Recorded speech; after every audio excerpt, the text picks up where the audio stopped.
Everyone is always focused on the big headlines when it comes to the Champions League. Conversations about Dembele winning the Ballon d'Or if PSG finally win their first Champions League, or how Rafinha and Lamine Yamal will lead Barcelona to their third treble in their team's history. Hell, even Arsenal and Saka getting all the spotlight after that Real Madrid demolition, where the side would breeze past Real Madrid in a 5-1 thrashing. But you know a team that seemingly makes no headlines? Inter Milan. I mean seriously, everyone is overlooking this side, as though they haven't been one of the best performing sides in the Champions League for about 3 to 4 years now. And this season has been nothing but the same. They would breeze past Feyenoord and then they would take care of 6-time winners Bayern, and now they find themselves in the semi-finals and about to face a star-studded Barcelona side. And even then, all the talk about what that match is how Lautaro Martinez will face up against Kubarsi, or how Bastoni will try to take care of Yamal. But everyone just breezes past one star who I genuinely think has to be the most underappreciated player in the world, Hakan Calhanoglu. I'm tired of no one giving this man his flowers, as for the third consecutive season in a row, he has been a top 5 CDM in the worst case.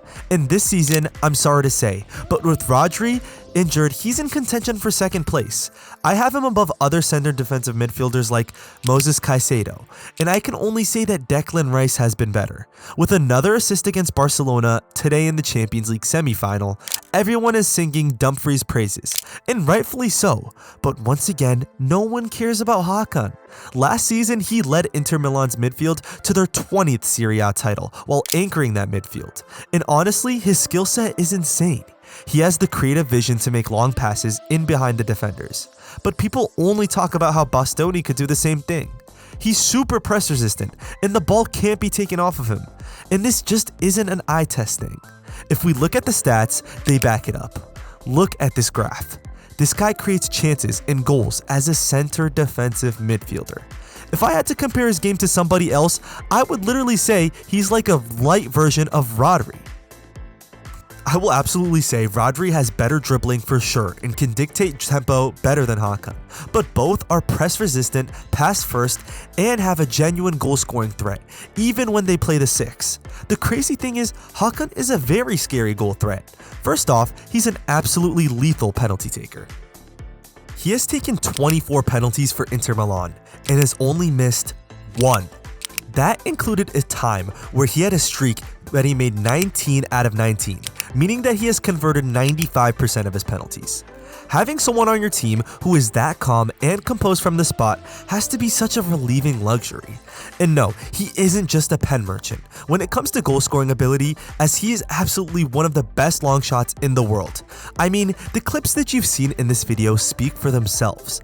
Absolutely lethal outside the box, he shoots with elite power and precision. And once again, this isn't the only 2 things he's good at, as there's one more trick up his sleeve: his set pieces. But I think we all know this. Hakan Calhanoglu may have scored the best free kick of all time against Borussia Dortmund years ago, and at AC Milan, he was genuinely statistically up there as one of the most lethal free kick takers behind the 2 GOATs of Messi and Ronaldo. And even at Inter, being the corner taker and taking the free kicks from time to time, he's still a threat. I mean, he scored an Olympico from a corner, but to be honest and realistic, he isn't as prolific at free kicks as he used to be, as he's only scored 1 in his Inter career. And last year, he earned his first career Ballon d'Or nomination, where he earned 20th place, right above Bukayo Saka, who many consider world-class, so that should tell you something. Anyways, Inter isn't the only place he's been pivotal, because he has been the quiet glue holding everything in place for the Turkish national team as well.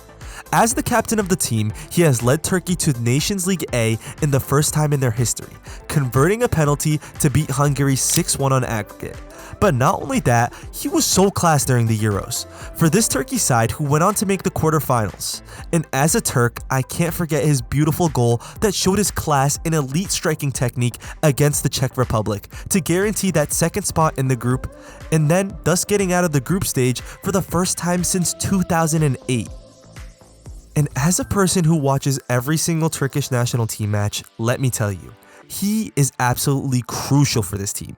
Every time Turkey faces a good opponent, especially teams that press for the ball heavily in Turkey's half of the field, Hakan is always a passing option, relieving the stress of the defenders or generally anybody in the team. His positioning and awareness is key, and most of the time, he's the one driving the play up the field for Turkey, and the one who outlets the passes to Turkey's most dangerous wingers in Kenan Yıldız and Arda Güler. The only problem that Hakan faces in his career has to be the reality of his off-field behavior. I mean, his team is currently in a very tight title race, where they trail 3 points behind Napoli and with 4 matches to go, but not only that, Inter has lost their 2 previous matches in a row. But now they have to go into their next league match without their best midfielder because of mafia ties? No, seriously, you could search this up if you want. Apparently, Hakan and Inter's coach Inzaghi has been in contact with some of the club's ultras who aren't officially recognized as supporter groups and have ties to the mafia. Like, what? And honestly, this isn't the first time something weird in his career has happened. In fact, one time he was banned for 6 whole months because he would sign a contract with Turkish club Trabzonspor when he was younger, and then decide to just bail on them and join Leverkusen. And then he took the €100,000 sign-on bonus with him. And even when Trabzonspor were kind enough to say, hey, fine, you bailed on us for a better side, but we just want our sign-on bonus back, he refused. Eventually, the Turkish side would have to take Hakan to court, and then the court sided with Trabzonspor, and he was forced to pay the money back, and then also received a 6-month suspension from FIFA. And who can forget the fact that this guy's hated by AC Milan fans? After playing with them for several years, he would go ahead and just randomly switch to the side, who is their most bitter rival. So I guess half of Milan thinks he's a big snake, and I guess they're kind of justified. Anyways, I just wanted to show some appreciation towards Hakan. He really is an excellent player, and I bet if he was from another country like England or Italy, he would get the praises he deserves. Obviously, he is Turkish, so the media doesn't really pay a lot of attention to us, and maybe rightfully so. But what do you think about Hakan Calhanoglu? Is he a top 3 center defensive midfielder in the world, or am I just glazing him because I'm Turkish? Let me know in the comments below, and don't forget to like and subscribe.